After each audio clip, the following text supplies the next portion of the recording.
sekarang anak-anak kita ini juga harus menyesuaikan juga untuk membekali yang disebut dengan kecerdasan masa depan. Oke. Nah, di pesantren ini kalau saya lihat sudah mulai menyadarkan ya anak-anak bahwa kecerdasan masa depan itu yang berbasis digital, Oke. berbasis IT gitu. Nah, sehingga sangat tepatlah kalau dikatakan bahwa di pesantren ini membekali anak-anak memiliki kecerdasan masa depan. GSI Channel, cerdaskan akal, iman, dan amal. Bismillahirrahmanirrahim. Assalamualaikum warahmatullahi wabarakatuh. Sahabat GSI Channel yang mulia, kita datang lagi, kita siaran lagi di segmen yang keren Bincang Tokoh. Dan alhamdulillah Sekolah Impian hari ini Allah berkahi dengan tamu agung. Jadi tamu favorit saya. Pertama, beliau tuh bidangnya sains dan kimia, profesor, doktor, dan di dunia dakwah saya mengenalnya sebagai Ustadz. Mohon maaf nih Ustadz, kalau saya panggilnya Ustadz aja, kalau orang lain profesor, doktor, saya mah Ustadz aja karena saya kagum dengan peran beliau di dunia dakwah. Kita punya kesempatan untuk tanya 3 pertanyaan. Yang pertama, Ustadz, tadi kita seminar sama Ustadz dan Ustadz mengatakan bahwa Al-Quran itu kurikulum terbaik. Itu gimana penjelasannya Ustadz? Baik. Bismillahirrahmanirrahim. Assalamualaikum warahmatullahi wabarakatuh. Waalaikumsalam. Kenapa saya katakan Al-Quran itu adalah kurikulum terbaik ya? Karena pada dasarnya kurikulum itu adalah menjadi panduan untuk kegiatan pendidikan. Okay. Nah, selama ini saya lihat seluruh ayat-ayat yang terkandung di dalam Al-Quran itu isinya kan ada 2 ya. Ada ayat kauliyah, ada ayat kauniyah. Nah, di kurikulum, kenapa saya katakan kurikulum terbaik? Karena ayat-ayat kauliyah itu lengkap. Ya, hadis Rasulullah mengatakan tidak ada sesuatu permasalahan yang bisa diselesaikan kecuali dengan Al-Quran. Betul.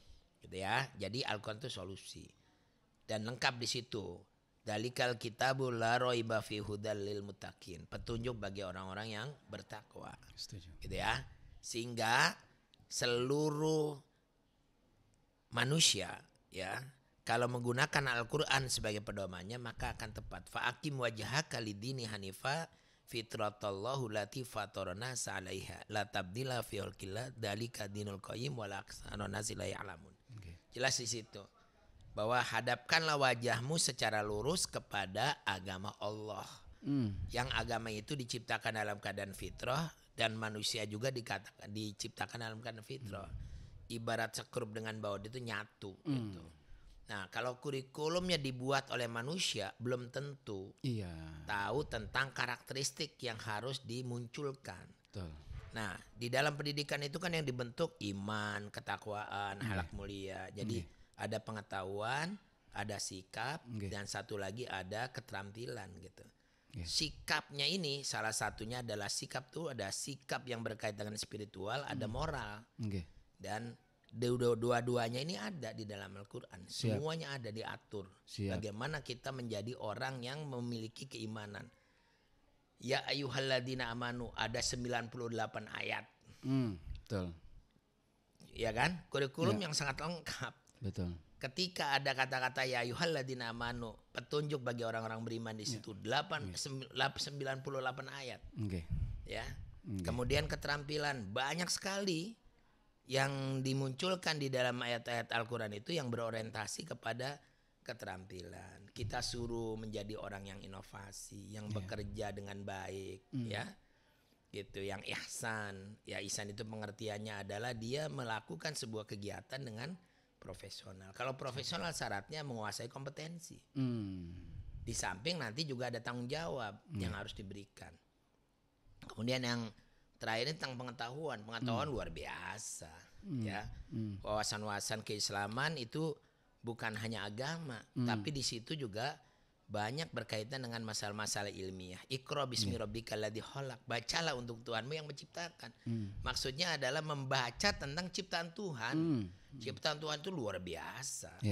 Ya, maka di dalam ayat Al-Imran pun 190 inna fi khalqis samawati wal ardi wa ikhtilafil laili wan nahari itu jelas sekali. Sumber pengetahuan itu dari langit dan bumi. Sumber pengetahuan itu dari kehidupan. Nah, itulah makanya itu fondasi sains dan teknologi itu ya. Makanya menjamin bahwa kurikulum terlengkap itu sebenarnya Al-Qur'an gitu. Cuman kita belum mampu membedahnya supaya menjadi suatu kurikulum yang baku di negara manapun. Baik, negara kita ini sangat bermasalah di bidang kurikulum. Menteri ganti kurikulum, ganti strategi macam-macam. Padahal seperti yang tadi Ustadz nyatakan, kurikulum terbaik itu Al-Qur'an. Dan kemudian Ustadz di pemerintahan juga mencoba untuk mendorong sebuah kurikulum baku yang Ustadz sebut dengan kurikulum nasional. Pengertian kurikulum nasional itu apa, Ustadz? Baik. Jadi kurikulum itu kan ada 3 ya yang harus dijawab. Apa yang harus disampaikan, bagaimana cara menyampaikannya, ketiganya adalah bagaimana mengevaluasi, memastikan apa yang diberikan itu adalah tepat. Sip. Ya kan? Siap. Nah sekarang ketika ngomong apa, nah itu kan kalau kita ngomong apa berarti ini kan ada landasannya. Kurikulum apapun harus diturunkan dari yang disebut dengan undang-undang dasar ya. Tujuan pendidikan tadi. Ya, Undang-Undang Dasar 1945 pasal 31 ayat 3 itu mengatakan bahwa negara bertanggung jawab untuk melaksanakan pendidikan yang berorientasi kepada mendorong peserta didik menjadi beriman, bertakwa dalam rangka mencerdaskan kehidupan bangsa. Jadi mencerdaskan hidup bangsa itu syarat utama harus beriman, bertakwa dan berakhlak mulia. Siap. Itu kan? Okay. Terus yang kedua di tujuan pendidikan nasional pun sama. Mengantarkan peserta didik menjadi orang beriman, bertakwa, berakhlak mulia, sehat, cerdas, kreatif, itu di belakangnya. Jadi intinya itu ke situ. Jadi paduan antara ayat-ayat Kaluya dan Kaunia itulah yang harus disampaikan kepada anak kita. Dan itulah yang disebut kurikulum nasional. Nah mestinya. Jadi kurikulum nasional itu harus diturunkan dari UUD 45 dan terus tugasnya menteri itu menerjemahkan itu. Menerjemahkan kurikulum yang sudah ada itu.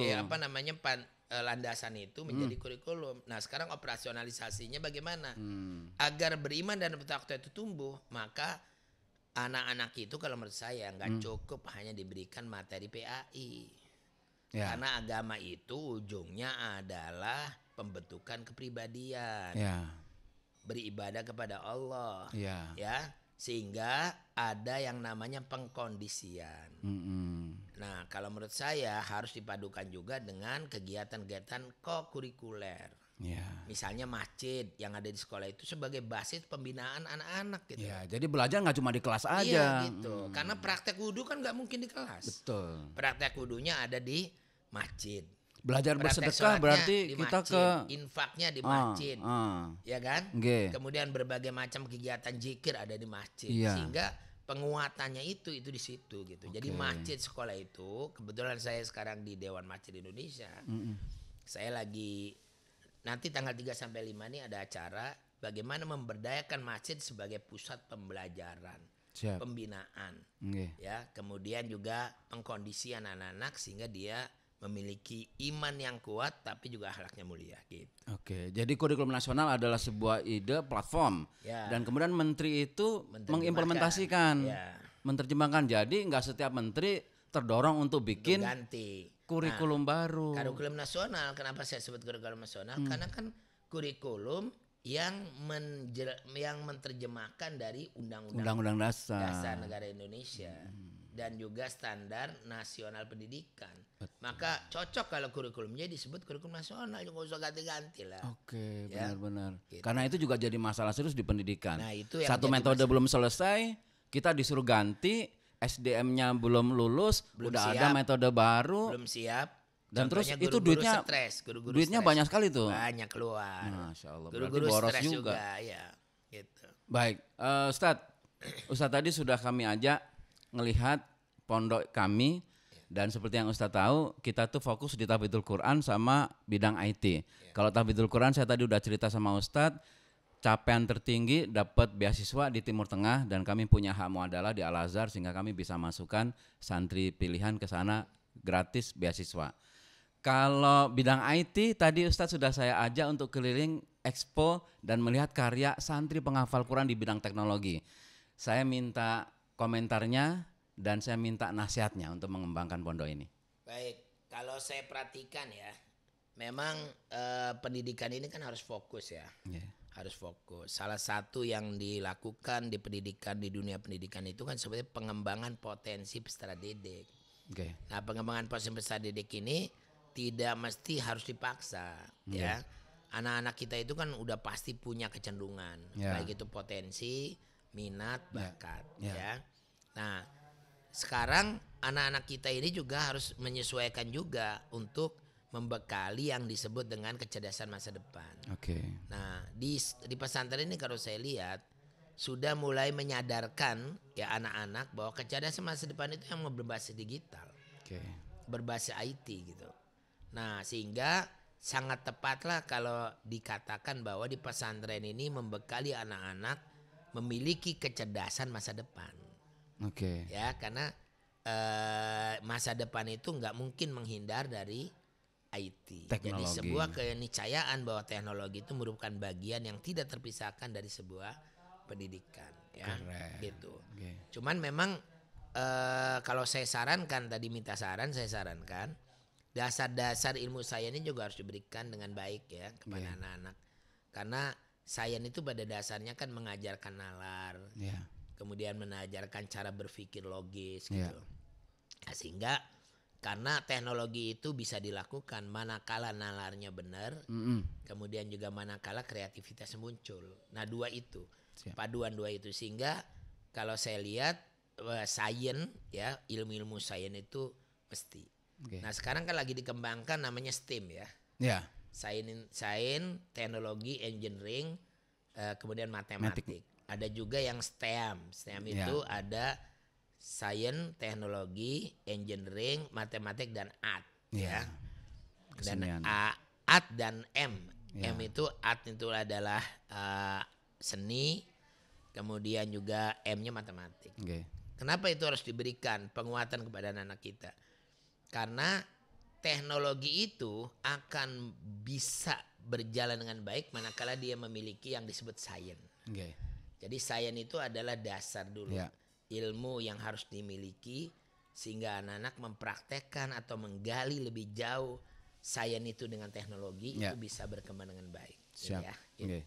Jadi sains itu menjadi hal yang barangkali dasar utamanya teknologi. Makanya sering disebut sains dan teknologi karena nggak terpisahkan. Itu saran saya sih ya. Siap, terima kasih, sarannya keren, Masya Allah. Kita akan coba implementasi. Intinya jawaban dari Profesor Dr. Ustadz Sukro ini adalah yang pertama, Al-Quran itu sudah kurikulum yang terbaik yang buat Allah, bayangin aja, mana mungkin keliru kalau Allah sudah buat. Dan kemudian dalam segi kebangsaan kita punya undang-undang dasar yang mengkonfirmasi tujuan pendidikan yang Allah jelaskan dalam Al-Quran, yaitu menciptakan iman, takwa, cerdas, mulia, Masya Allah. Udah gak ada bedanya. Dan kemudian usulan beliau supaya stabil pendidikan di Indonesia, yuk kita buat platform besar namanya kurikulum nasional. Menteri tinggal mengimplementasi ide besar tersebut. Jadi gak setiap saat ganti kurikulum. Dan yang ketiga, penting menggabung antara agama dengan ilmu pengetahuan umum. Pentingnya tahfidzul Quran, ngafal Quran, dan juga pentingnya sains, dasar, dan teknologi. Itu nasihat terbaik, kaum muslimin harus waspada di situ, dan kalau ini kita bisa lakukan, insya Allah kita akan perbaiki umat kita dengan baik. Demikian, wassalamualaikum warahmatullahi wabarakatuh. Terima kasih Ustadz. Barakallahu fikum. Masya Allah, alhamdulillah.